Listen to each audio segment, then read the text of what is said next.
Bienvenidos, bienvenidas a UChile TV, el segundo capítulo especial de Palabra Ciudadana, en el que vamos a repasar algunos de nuestros capítulos y los temas que hemos abordado durante nuestra temporada 2021.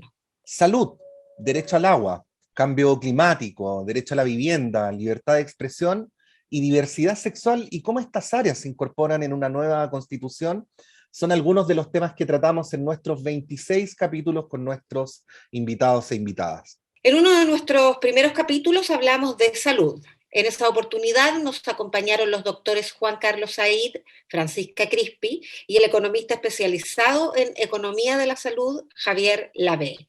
Hablamos sobre los desafíos en torno a ese tema en un nuevo texto constitucional. Los invitamos a revivir parte de ese capítulo. Y yo quería partir, doctora Crispi, en este propósito que tenemos de hacer a medio camino una reflexión, pero también una suerte de trabajo pedagógico. Si pensáramos en esta pandemia como una suerte de profesor ingrato, desagradable, o de profesora ingrata o desagradable, y la pudiéramos utilizar para diferenciar lo que dice la Constitución, que es acceso, con lo que es una efectiva garantía de derechos, ¿no? ¿Qué podríamos decir? Por lo que creo que el primer gran aprendizaje es en términos de la universalidad que tiene que tener nuestro sistema. También creo que la pandemia nos ha enseñado mucho sobre la equidad, ya que sabemos quienes lo han pasado mucho peor en esta pandemia, y como es siempre, en las personas que tienen menor nivel socioeconómico.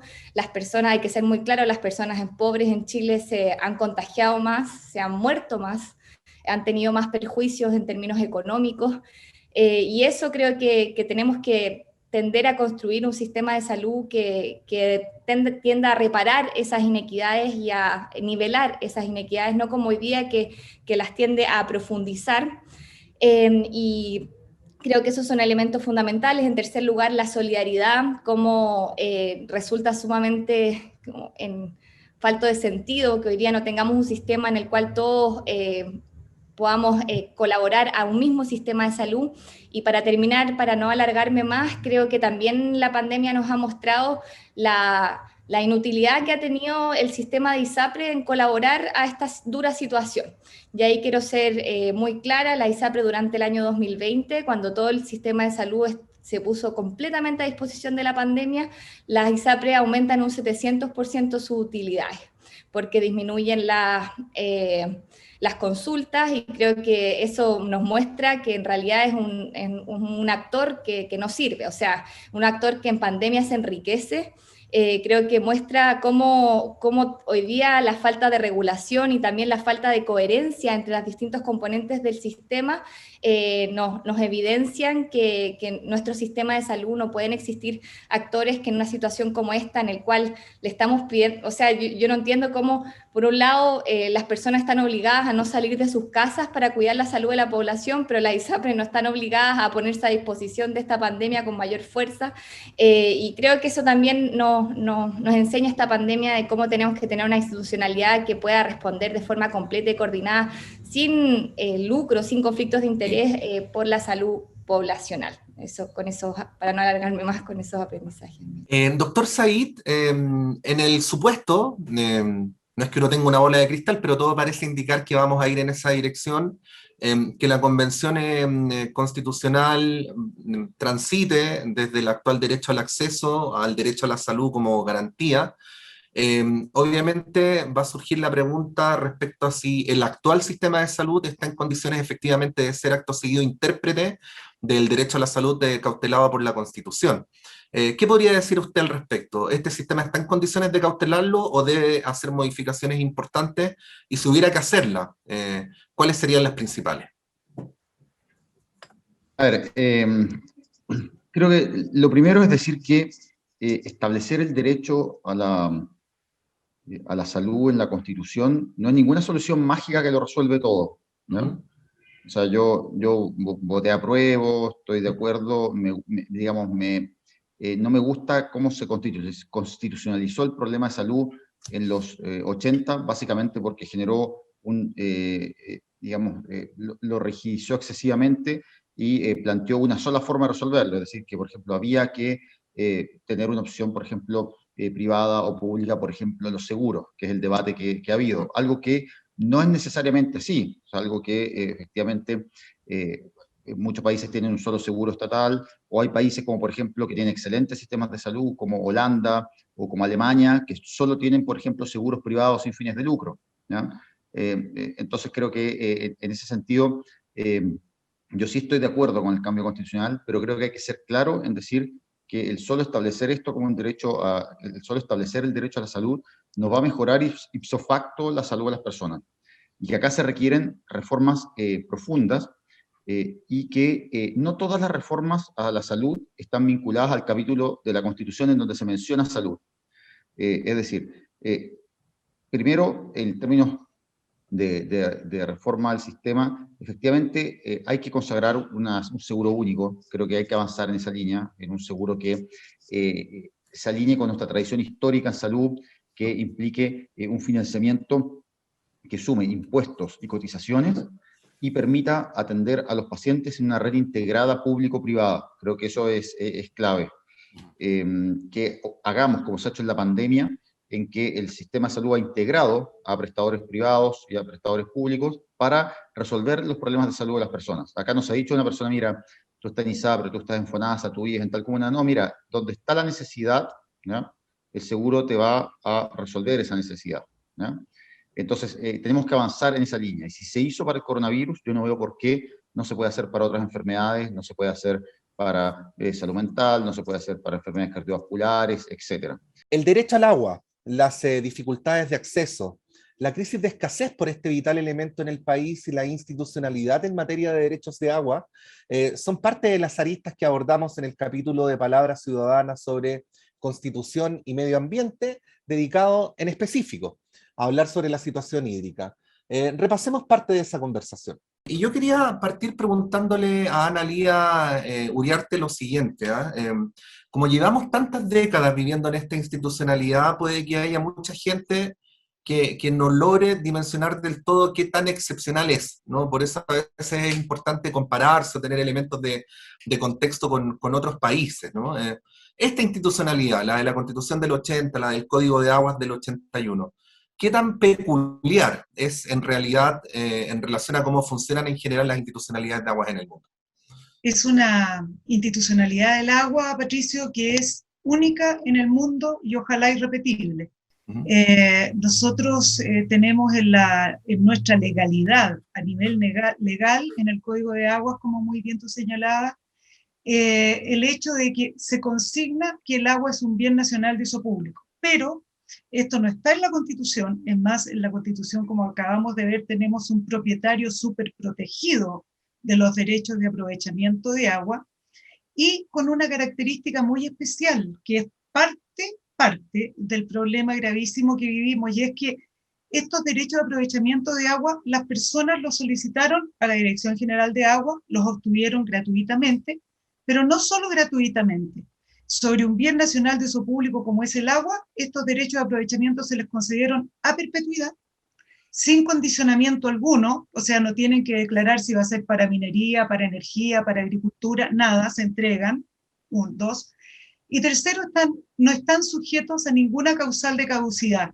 Entonces, tal como se lo he comentado a mis alumnos y lo he conversado en otros foros, nadie tiene la obligación de ser abogado, por lo tanto, lo quisiera explicar con un ejemplo súper sencillo. Imaginemos que el agua no es el agua, sino que es una moto que es un bien nacional de uso público. Y yo te digo, Patricio, te voy a entregar un derecho de aprovechamiento sobre mi moto. No es tuya la moto, no es tuya, la moto sigue siendo mía, pero te la entrego para siempre. Si tú te mueres, la heredan tus hijos, y hagas lo que hagas con la moto sigue siendo tuya.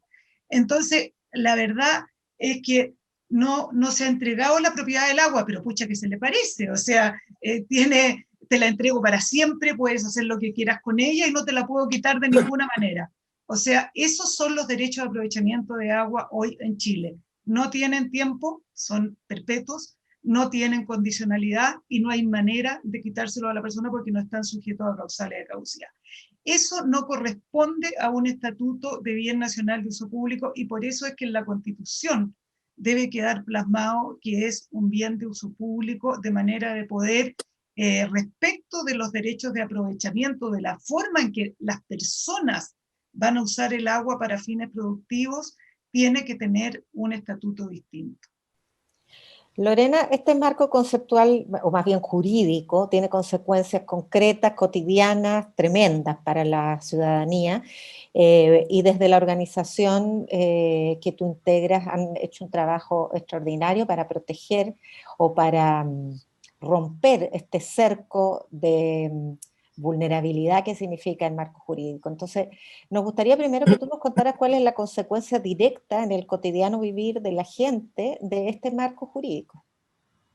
O sea, la consecuencia directa es tener comunidades completas, totalmente secas, que hoy, por ejemplo, está muriendo la agricultura familiar campesina, migración forzada del territorio, pero además, que es lo que más nos duele, tener escuelas funcionando con solamente 2 horas de agua al día, que vulnera completamente el derecho a los niños a una educación de calidad también.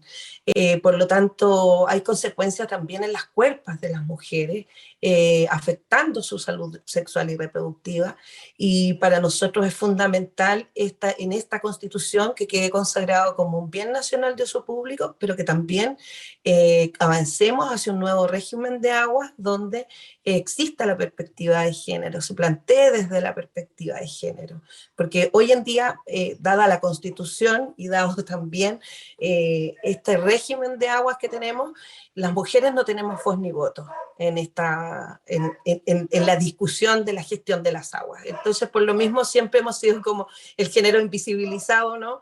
Y en esto somos sumamente omitidas y también discriminadas al momento de las discusiones hídricas que se dan en las mismas organizaciones de agua.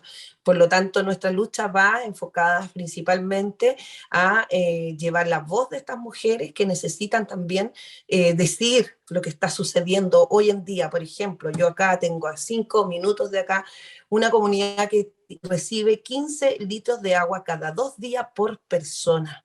O sea, tú tiras la cadena del baño, así literal, son 10 a 12 litros de agua. Entonces, ¿cómo haces la vida? ¿Cómo la sostienes? Sobre todo en tiempos de pandemia. Eso es lo principal que nosotros en realidad hemos tratado de visibilizar. Una de las cosas que ocurren con la concepción institucional del agua actual en Chile es como si el agua flotara en el aire, ¿no? Y el agua no flota, todos sabemos que no flota. Y que el agua está determinada por la geografía, el curso del agua está determinado por la geografía, así como a su vez el agua determina los ecosistemas y de alguna manera también es altamente incidente en el modo en que se desarrollan las actividades humanas. ¿Cuáles son las consecuencias institucionales de esta concepción que, si uno la piensa bien, no tiene ningún sentido, pero que sin embargo es la concepción con la que hemos convivido durante décadas?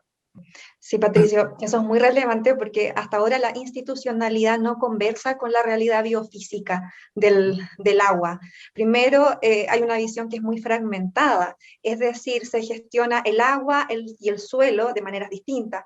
Sin ir más lejos, una misma cuenca hidrográfica, que es la unidad que drena agua físicamente, se divide su gestión en secciones. De esta manera tú puedes ver que hay, por ejemplo, una junta de vigilancia que gestiona las aguas de la primera sección del río Mapocho, otra que se encarga de la segunda sección, y por lo tanto no están coordinados, y eso no tiene sentido desde el punto de vista físico. Evidentemente, las actividades, los cambios que tú generes en la parte alta de una cuenca se relacionan, porque estamos hablando de un sistema, se relacionan con lo que ocurre aguas abajo. Eso desde el punto de vista de la cuenca. También desde el punto de vista de las aguas subterráneas, las superficiales y el suelo, por supuesto que también hay una relación y que es evidente. Por ejemplo, si nosotros cambiamos los usos de suelo, generamos deforestación o comenzamos a generar superficies más impermeables, eso también tiene incidencia no solo en la cantidad de agua que tú consumes para, por ejemplo, un cultivo o alguna actividad forestal,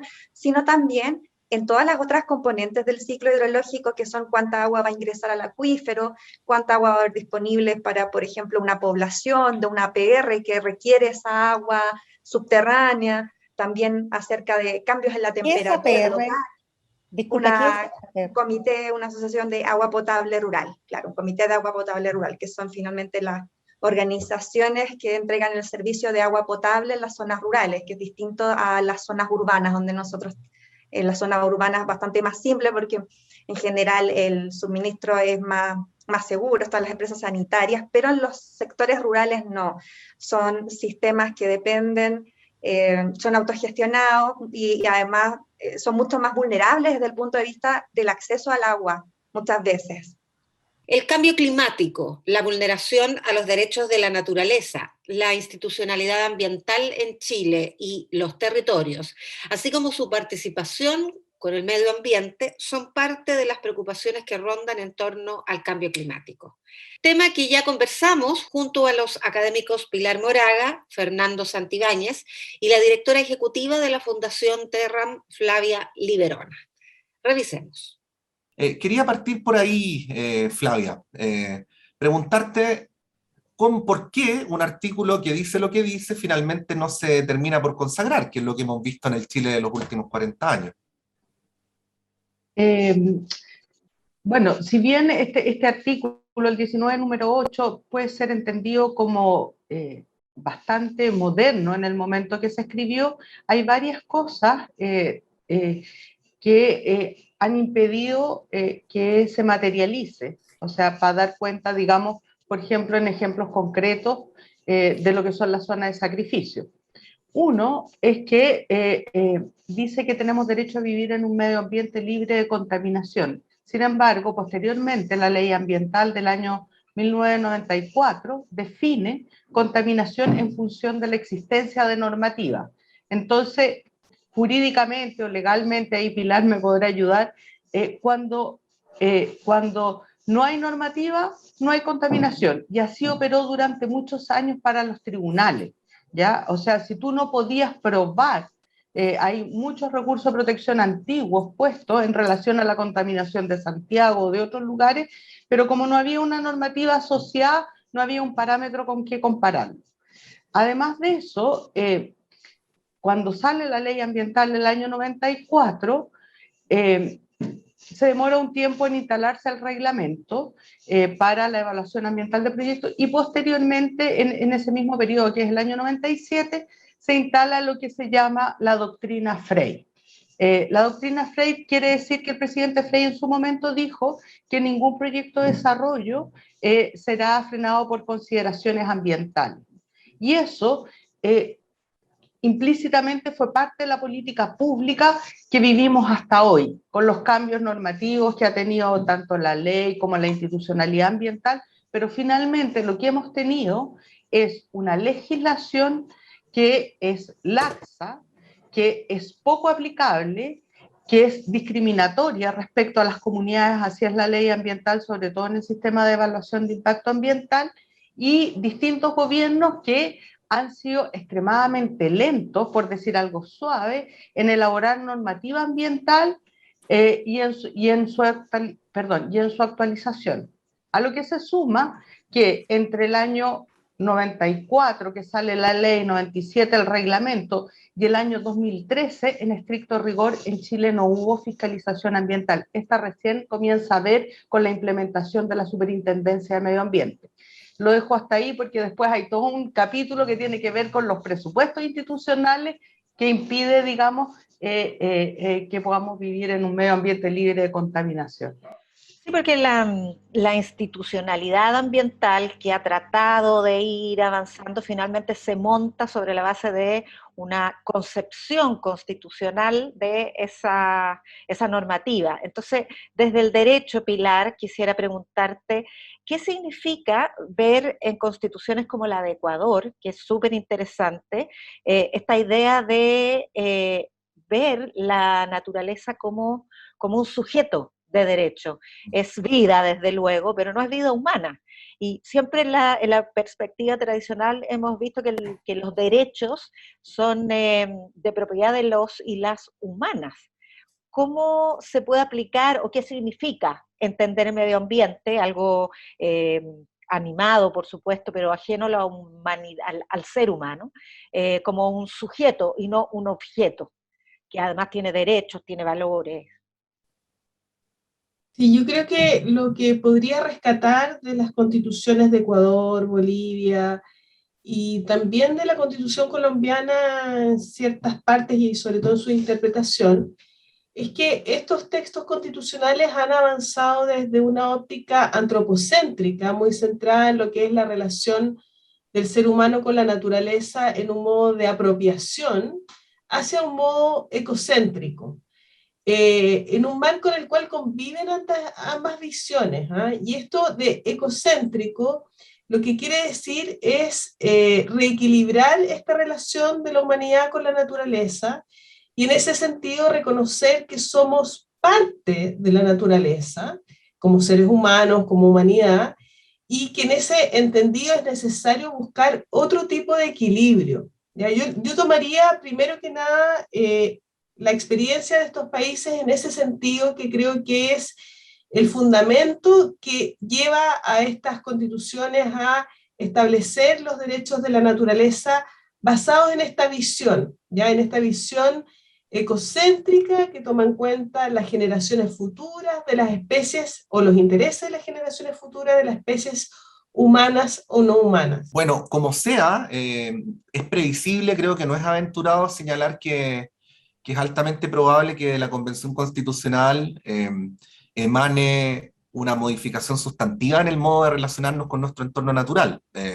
Y uno puede intuir que cuando ello ocurra, Fernando, lo que se proponga va a exceder muy largamente lo que hoy día conocemos por la institucionalidad ambiental. Es por eso que también en la Convención Constitucional se ha planteado la necesidad de crear una comisión de transversalidad, ¿no? Que vaya vinculando derechos que a veces se ejercen a través de distintas reparticiones o de distintas políticas.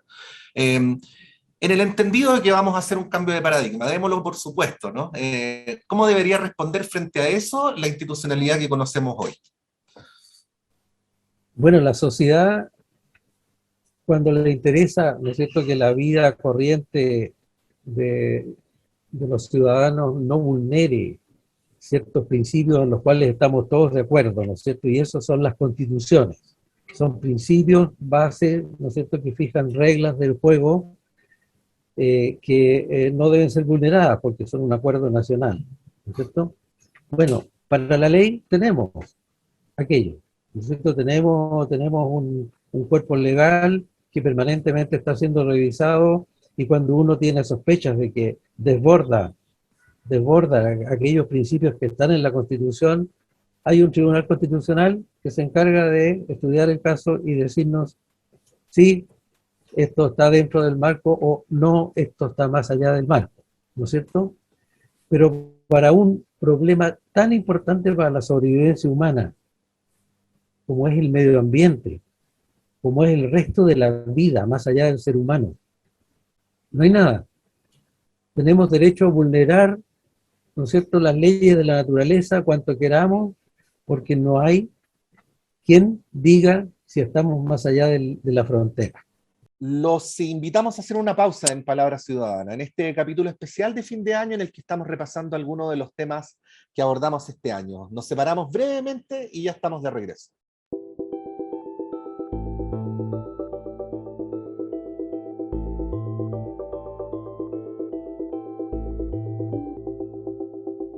El déficit habitacional, la equidad territorial, el derecho a la ciudad y el barrio son parte de los temas que conversamos en nuestro capítulo de Constitución y Vivienda junto a la ex ministra Paulina Zabal, a la académica de la Universidad de Chile Rebeca Silva y al coordinador del Centro de Estudios Socioterritoriales de Techo Chile, Ignacio Silva Didier. Revisemos. Quisiera partir preguntándole a Paulina Zabal, más allá del marco jurídico que los tratados y convenios internacionales definen como vivienda digna, ¿qué es en Chile esa característica? No es solo un techo lo que se necesita, no es solo un cobijo, sino que es un conjunto de características, de circunstancias que rodean a esa vivienda.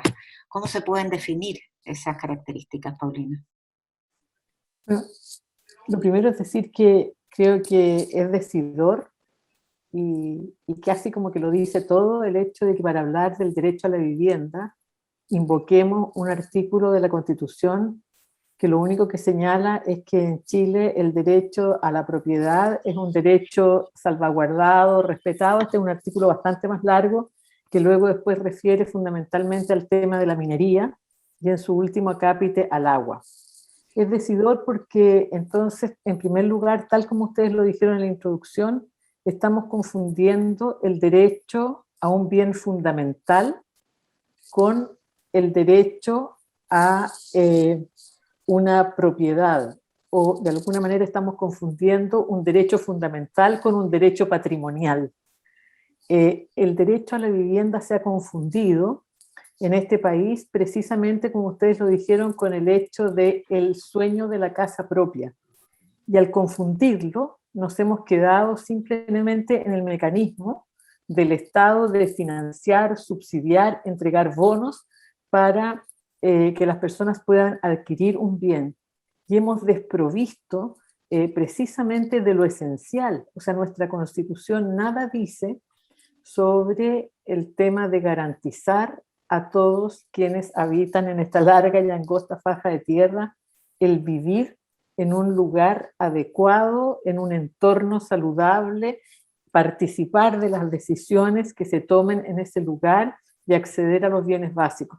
Y en ese sentido, yo personalmente, y por eso me encanta que esté Ignacio acá, creo que la mejor definición que hoy día podríamos tener para debatir sobre el tema del derecho a la vivienda se desprende precisamente de la forma en que esta interpretación se genera a partir de la Declaración de los Derechos Económicos, Sociales, Culturales y Ambientales, y la interpretación que a ellos se le da como el garantizar un medio urbano digno y adecuado en el que se inserta una vivienda, y no habla para nada de la propiedad de la vivienda, sino que es de la seguridad de la tenencia.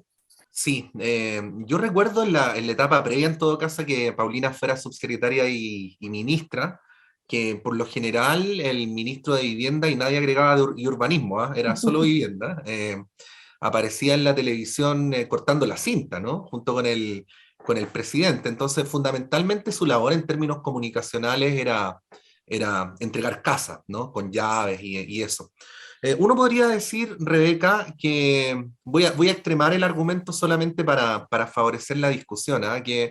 Que las casas eran como los árboles del bosque, entonces la suma de casas no nos dejaba ver el bosque, que es esta construcción más completa que es la ciudad.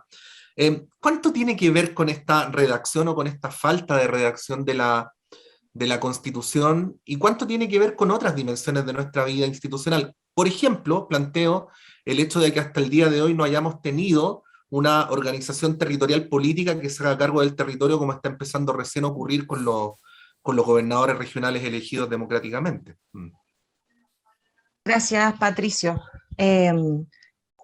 Sin entrar, obviamente, en el ámbito jurídico, digamos, más técnico, en el cual no soy experta, yo creo que una redacción como la que acaban ustedes de sugerir para provocar la discusión, lo que hace es facilitar ciertos pisos para que se hayan, digamos, desatado políticas como las que tuvimos, urbano-habitacionales, durante los años post-dictadura, que generaron, digamos, una liberalización del suelo, ¿no es cierto?, que permitieron, digamos, una masificación de la producción en pos justamente del problema de la falta de vivienda, ¿ya? Pero no entendiendo la vivienda como parte de un bosque, porque un bosque es un ecosistema, ¿no es cierto? La producción de vivienda masiva más bien ha sido una suerte de implementación de objetos desconectados, digamos, dentro de ellos, y pensando, siempre uso, ¿no?, porque trabajo más vinculada como a esta idea de los conjuntos habitacionales, los condominios sociales, que terminan siendo verdaderos reductos, no solo físicos en términos de su diseño, sino que también cómo empiezan a operar las prácticas o las formas de relacionarse con la institucionalidad y con la agencia, en el fondo, de ciertos recursos para mejoramiento, para justamente ir adecuando aquello que no nace adecuado a la calidad de vida o a las necesidades y expectativas de los habitantes, pero con un modelo tan mercantilizado que va territorializando finalmente las comunidades que tienen que competir por recursos, ¿no es cierto?, en atención a lograr esas mejoras. Cuando hablamos del derecho a la propiedad, yo creo, y no de la vivienda, es inevitable volver, ¿no es cierto?, al concepto original de derecho a la ciudad, con todos los cuestionamientos que hoy día ha sufrido también desde la perspectiva de género, desde los reclamos respecto al reconocimiento de nuestras diversidades, ¿no es cierto?, del enfoque no binario en esos reconocimientos, y en ese derecho a la ciudad, hoy día, comentábamos en un programa anterior, es inevitable pensar, o la invitación es pensar cómo incluimos la acción o la agencia, ¿no es cierto?, de los propios habitantes en torno a esta idea del derecho a habitar, más bien, ¿no? Del derecho a habitar la vivienda, el derecho a habitar una vivienda que es parte de un sistema, ¿no es cierto?, de un hábitat residencial, de territorios, de una ciudad, y eso involucra sin duda no solamente aspectos físicos materiales, sino que también sociocomunitarios, organizativos, ¿no es cierto?, y de algún modo también está cruzado por aspectos que hoy día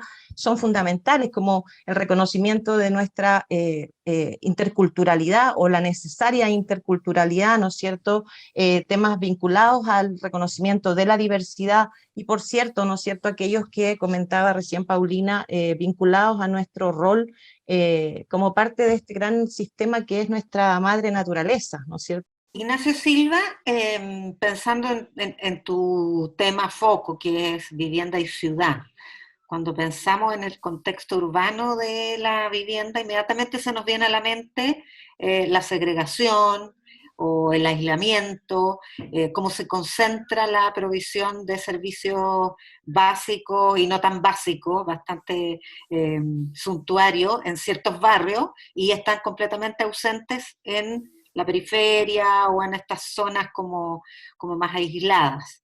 Entonces queremos una constitución que consagre el derecho, pero también queremos políticas públicas que aterricen ese derecho. ¿Cómo lo hacemos? Sí, gracias, Yanna. Es interesante ahí lo que tú planteas porque, claro, probablemente tenemos que discutir como en dos veredas, por así decirlo, paralelas, pero que son complementarias. O sea, una es cómo incorporar el derecho a la vivienda en un sentido integral, el habitar en dignidad en la nueva Constitución, pero también cómo vamos generando las políticas públicas para que podamos ejercer ese derecho en la práctica, y ambas cosas yo creo que son igualmente importantes. Pero me quería tomar de una cosa que estaba señalando Rebeca antes, que me parecía bien interesante en relación a lo común. Porque nosotros veíamos la redacción del derecho de propiedad en la actual Constitución, y yo creo que, tal como decía Paulina, otorga luces importantes de cómo se ha ordenado la ciudad y cómo se ha insertado también la vivienda en ese entorno urbano, porque nosotros hemos visto que actualmente la vivienda social se ubica en aquellos sectores de la ciudad donde básicamente el subsidio alcanza, o sea, el acceso a la ciudad ha sido determinado como por el poder adquisitivo de los hogares. Entonces, esto ha generado una serie de situaciones como las familias viviendo en campamento, la segregación de la cual tú hablabas anteriormente, y otras formas también de exclusión habitacional. Y en ese sentido, la función social de la propiedad es justamente una herramienta que podría ayudar a romper con esa lógica y justamente ordenar el territorio considerando los intereses generales. Y ahí hay otra cosa sobre la cual yo creo que es necesario puntualizar, porque es de las cosas que están dando vuelta en el debate y que muchas veces se señala, pero es como, pero bueno, esta función social sí está reconocida en la actual Constitución. Y eso es cierto, pero también es cierto que esa función social finalmente tiene una limitada aplicación en la práctica. Y esto ha sido por distintos motivos, pero dentro de los motivos importantes es que, por ejemplo, que también en la Constitución se señala cuáles son las causales específicas o los motivos, los supuestos en los cuales aplicaría esa función social. Entonces eso ya va restringiendo el concepto a esas causales, la interpretación también va generando como relación con eso que también aparece en la norma, Y hay otra norma relacionada con eso, que es el artículo 19, número 26 de la Constitución, que también dice que los derechos no pueden ser limitados en su esencia. Entonces, eso también de algún modo va como constriñendo la función social de la propiedad y no permite generar como mecanismos o políticas públicas que permitan avanzar de manera más decidida hacia enfrentar el déficit habitacional, las familias que actualmente están viviendo en campamento y, en definitiva, cómo ordenamos el territorio. Una constitución que se haga cargo del derecho a la comunicación, que responda al desafío de la pluralidad informativa y que observe la concentración y propiedad de los medios son parte de los desafíos planteados en nuestro capítulo sobre libertad de expresión, en el que conversamos sobre este tema con los académicos de la Universidad de Chile, Chiara Sáez, Paula Ahumada, y con el presidente del Colegio de Periodistas, Danilo Ahumada.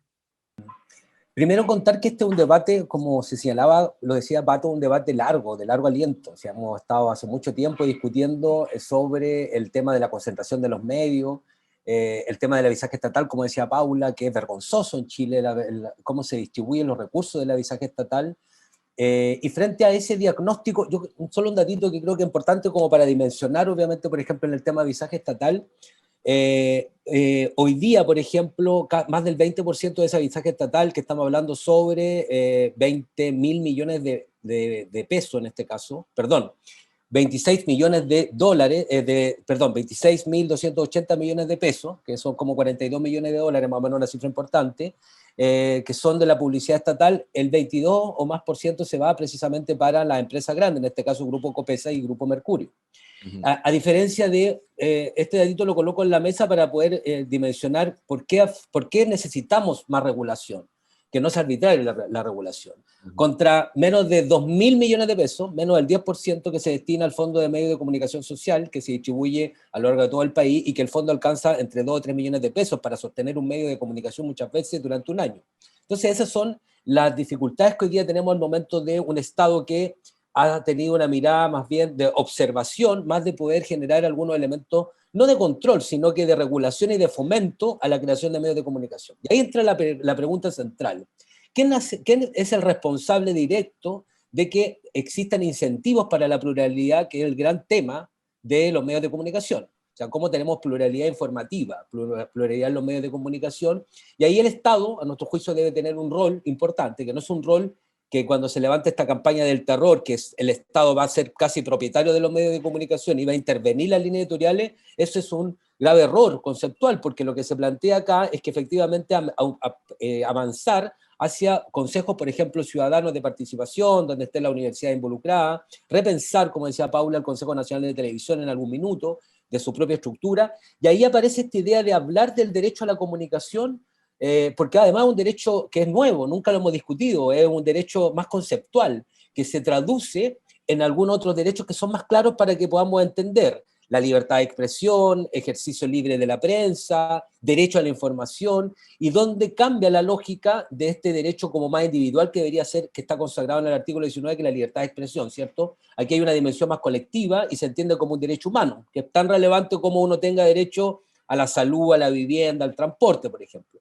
Y por eso que es tan relevante que la Constitución aborde el derecho a la comunicación como este derecho colectivo y de carácter fundamental, que incorpore otros elementos, que deberían traducirse después en una ley orgánica de comunicaciones, que promueva un sistema de medios, que regule el espectro radioeléctrico. De hecho, la nueva Constitución que se está redactando incorpora no solamente el derecho a la comunicación, sino que plantea evaluar y regular el tema del espectro radioeléctrico, plantea un sistema de medios públicos. Fue mucho más allá de lo que nosotros pensábamos, en el fondo. Es como, se van a discutir estos temas y creemos que es sumamente importante, porque el debate no es de los periodistas y de los comunicadores. Esto tiene que ser un debate instalado dentro de las comunidades, los territorios, la junta de vecinos, las organizaciones vecinales, barriales, que deberíamos discutir de manera colectiva cómo pensamos un sistema de comunicaciones mucho más democrático, que incluya las miradas y las voces de todos esos territorios que han sido invisibilizados, por lo menos en los últimos 30 años, los medios de comunicación tradicionales.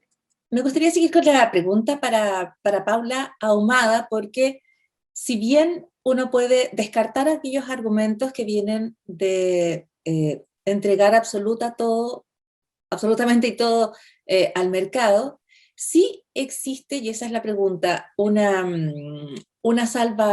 ciertas salvaguardias que tú tengas que establecer en esa siempre delicada relación entre Estado y medios de comunicación. Tú citas en tu artículo, por ejemplo, las preocupaciones de Hannah Arendt, ¿no? Cuando ella dice, curiosamente, son los regímenes totalitarios o aquellos donde más se demanda libertad de expresión.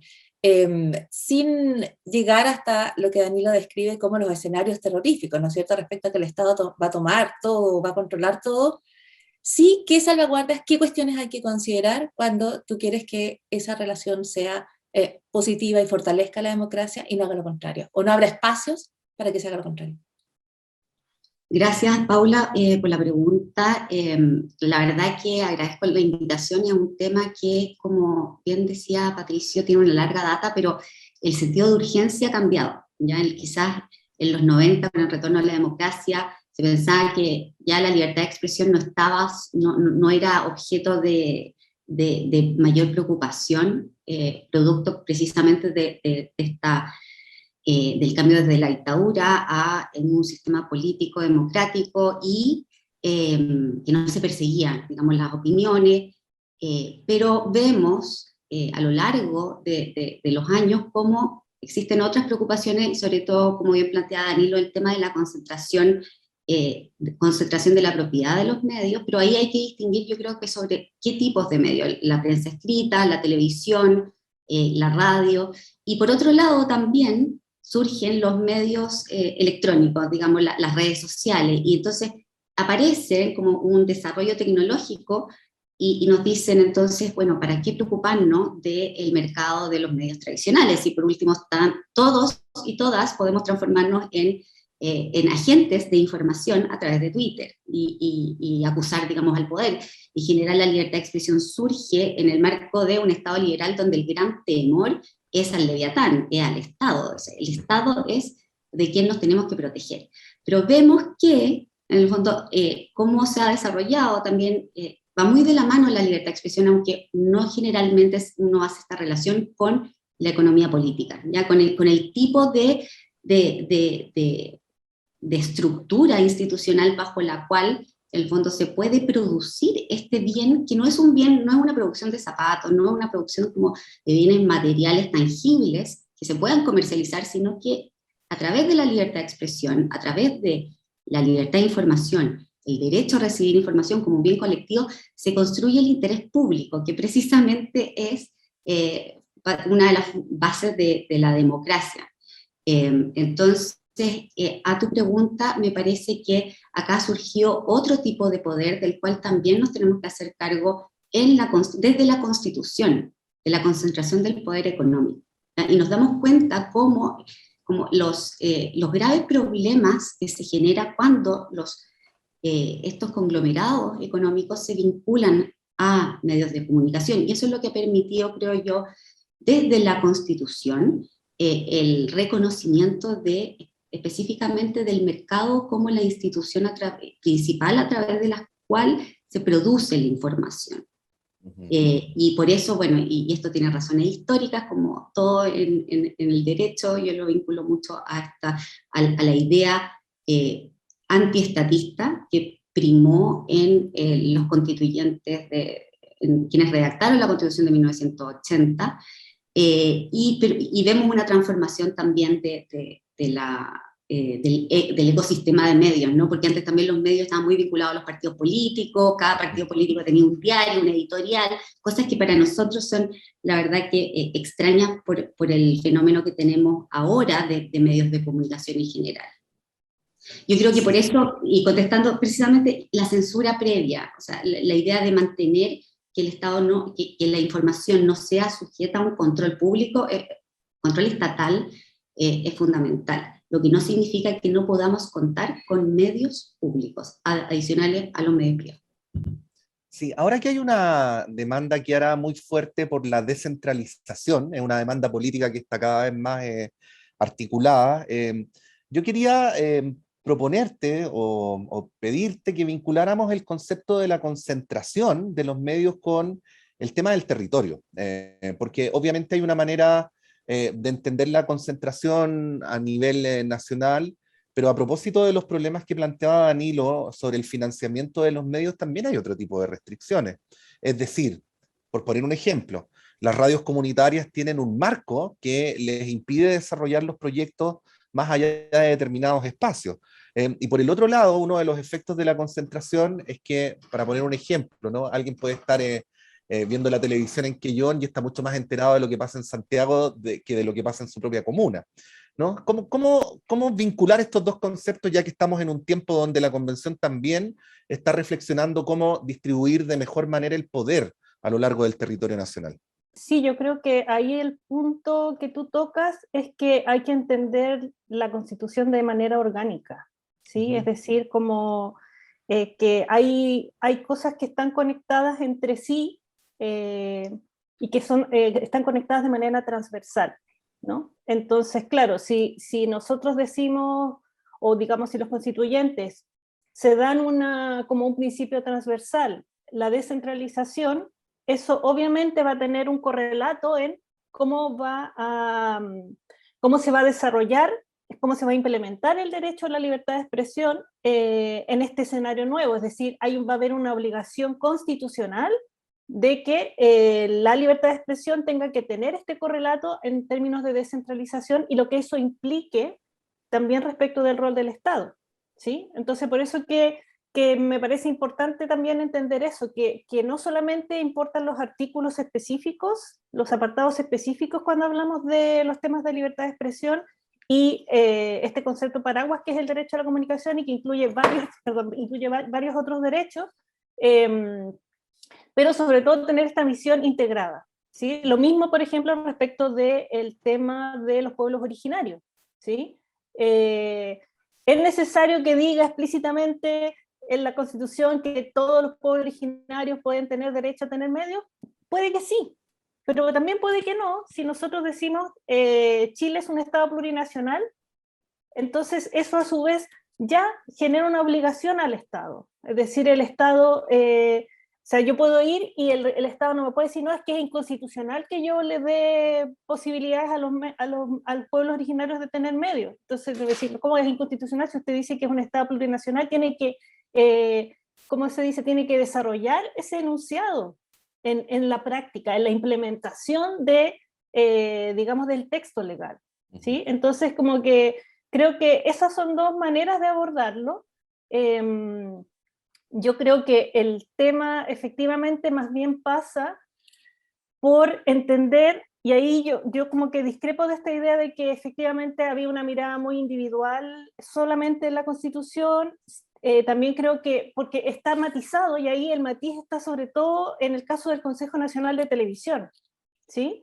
O sea, el Consejo Nacional de Televisión es mirada colectiva de la libertad de expresión. Lo que pasa es que es una mirada colectiva, digamos, concebida como un derecho colectivo, pero un derecho colectivo desde una perspectiva conservadora, ¿sí? Es decir, y de hecho si uno revisa los textos de la Comisión Ortúzar respecto de por qué se tiene que crear el Consejo, es una mirada muy restrictiva, pero colectiva al mismo tiempo, es decir, como que vamos a proteger la familia, ¿no? Que vamos a proteger los niños, ¿no? Y eso es el correcto funcionamiento. ¿Sí? Entonces, creo que es importante eso, porque es una mirada, por una parte, del Estado, es una mirada liberal clásica en términos individuales, pero colectivamente es conservadora. Entonces, eso es lo que tenemos que reformular en la reflexión respecto de cómo queremos que se garantice entonces la libertad de expresión en este nuevo escenario, como en donde vamos a seguir protegiendo los derechos individuales, pero también vamos a proteger y vamos a fomentar y vamos a promover, es decir, el Estado como un agente activo, pero de profundización democrática de la libertad de expresión, no de regulación pensada como en la lógica de control, que es finalmente lo que subyace respecto del caso específico del CNTV. Incorporar las voces de los niños, niñas y adolescentes en un nuevo texto constitucional debe ser una tarea prioritaria. A la luz de las severas deficiencias y desprotección que ha evidenciado la institucionalidad respecto a este grupo de la sociedad, En nuestro capítulo sobre infancia conversamos sobre los acentos y énfasis que debe tener este tema en una nueva constitución. Revisemos parte de ese capítulo. Quisiera aprovechar la perspectiva jurídica para preguntarle a Isaac sobre uno de los grandes pendientes de nuestra legislación que está presentado en el proyecto, y es la Ley Integral de Protección y Derechos de Niños y Niñas, que además ha sufrido varios cambios, lleva 12 años en tramitación. Sería interesante que nos ayudes a analizarla como está hoy día y proyectar sus expectativas a la luz de una nueva constitución. Isaac. Sí, mil gracias, Yasna, ¿no? Pues la tenemos varada, tal cual, la tenemos varada, ¿no? Ha superado ya el tercer trámite, el tercer nivel de tramitación, y justo precisamente durante el día de hoy se acaba de, es decir, ha salido ya del Congreso y del Senado, pero justo se ha anunciado un veto presidencial. Y justo también se han presentado 2 requerimientos por un grupo de senadores y diputados ante el Tribunal Constitucional, precisamente por considerar que el principio de autonomía progresiva está coartando, tal y como está redactado en el proyecto de ley de garantías, está coartando el derecho y deber preferente de los padres a educar a sus hijos, y precisamente hoy se acaba en audiencia pública de ver ante el Tribunal Constitucional esos 2 requerimientos, y ahora probablemente en las próximas semanas el Tribunal Constitucional se pronunciará sobre si 3 incisos de 3 artículos de esa ley de garantías tan esperada son o no contrarios al texto constitucional. Vaya por delante que yo considero es un absurdo ese requerimiento ante el Tribunal Constitucional, tal cual lo digo, sin filtro. Es un absurdo que una vez más vuelve a confrontar el principio de autonomía progresiva, el derecho a ver preferente de los padres a educar a sus hijos, que es un debate que estamos, yo creo que ya todos y todas agotados de escuchar, que no son 2 conceptos que se contrapongan, sino que se complementan. Se dice por activa y por pasiva. Pero ahí viene el problema cuando se intenta ideologizar y politizar a la niñez y la adolescencia, ¿no? Que se convierte casi en un combate entre los pro autonomía progresiva y los pro derecho del preferente de los padres a educar a sus hijos, cuando eso no tiene ningún sentido en confrontar un sector con el otro, ¿no? Y aprovecho ahora ese artículo 13 del que comentabas, el actual texto constitucional, ¿verdad? Cómo excluye a la niñez y la adolescencia del concepto de ciudadanía, ¿no? Pero es que esto también viene de la mano del Código Civil actual aquí en Chile y de muchos otros países, ¿no? De nuestra región, que es el Código Civil, que es el Código de los Ciudadanos también, ¿no? Y precisamente ese Código de los Ciudadanos, para no todo centrarlo en la Constitución, no es una excepción de lo que viene sucediendo desde lo normativo en general aquí en el país. Ese Código Civil actualmente considera o construye la categoría de niño y adolescente desde la incapacidad, como seres incapaces absolutos. Por lo tanto, por ahí ya partimos mal, ¿no? Si partimos de la base que son incapaces y que los supuestos de capacidad vienen siendo desde lo normativo como la excepción, ¿no? Cuando probablemente lo que estamos pidiendo, visión de la Convención de los Derechos del Niño, es que la construcción sea justo a la inversa. Que deberíamos como seres capaces, con ciertas limitaciones, ¿verdad? O con un acompañamiento, ¿de acuerdo? Para protegerles a ellos personal y patrimonialmente en determinados aspectos de su vida. Y ahí es donde entran los padres, la familia, quien sea, llevar a cabo ese acompañamiento, ¿no? Por lo tanto, estamos ahí, estamos parados por producto de esa politización e ideologización.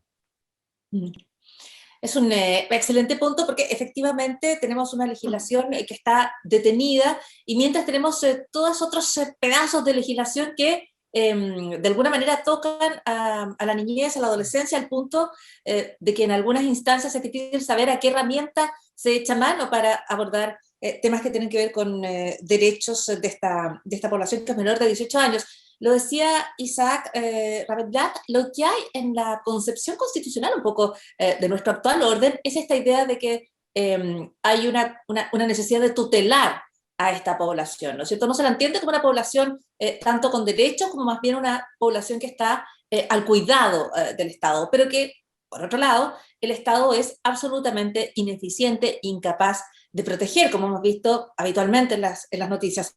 Me gustaría preguntarle a Camilo Morales, desde la psicología, ¿qué es lo que sabemos respecto a cómo se percibe esta infancia, esta niñez, esta adolescencia en Chile, que, como decíamos, sufre de vulneración de derechos, no tiene un estatuto de protección, está concebida desde nuestro orden como una población a cuidar sin que se logre cuidar, como decía, pero al mismo tiempo sin que se enfatice el aspecto respecto a los derechos que ellos y ellas tienen. Bien, sí, yo creo que tú como lo planteas, Paula, queda súper explícita, ¿no? La dicotomía en torno al lugar, la posición de la niñez en nuestra sociedad y cómo eso se vincula con el rol que tiene el Estado, digamos, en términos de cuidar y proteger de forma integral a niñas, niños y adolescentes. A ver, yo creo que más que como un aporte específico de la psicología, yo más bien creo que aquí hay una cuestión que es de carácter interdisciplinario y creo que la mirada sociológica, antropológica, histórica, por mencionar, digamos, algunas disciplinas, algunos saberes, creo yo que hacen una contribución aún mayor, digamos, a lo que la propia psicología puede hacer sobre el tema de la niñez. ¿Y por qué lo digo? Y tomando un poco la reflexión que nos compartía Isaac, yo creo que sí hay una deuda importante en la manera en cómo se ha conceptualizado, digamos, y construido socialmente el lugar de la niñez en nuestra sociedad, tiene que ver precisamente con la idea de una separación entre el mundo de la niñez y el mundo del adulto, de los adultos, asumiendo, digamos, que el espacio natural, entre comillas, de las infancias es la familia y la escuela, digamos. ¿Ah? Y por lo tanto, restringida, ¿no?, a un ámbito privado respecto del cual hay que esperar, ¿no? Ahí Isaac hablaba de la incapacidad, para ser capaces para poder participar del espacio de la polis. Y ahí es donde me parece que el proceso que se abre a propósito de la discusión de la nueva Constitución es precisamente una oportunidad para repensar el papel de la niñez en la vida social, digamos, más allá, digamos, de la esfera familiar o de la esfera del ámbito de lo educativo. Y es precisamente, ¿no?, su papel en términos de actores sociales, actores políticos, que no solamente son esponjas que reciben lo que los adultos les entregan, digamos, y ellos los reproducen, sino que también, y en eso hay muchos estudios que lo aportan, digamos, de distintas disciplinas, de cómo niñas, niños y adolescentes desde temprana edad contribuyen a resignificar, aportar, digamos, a la construcción de la cultura y de la sociedad.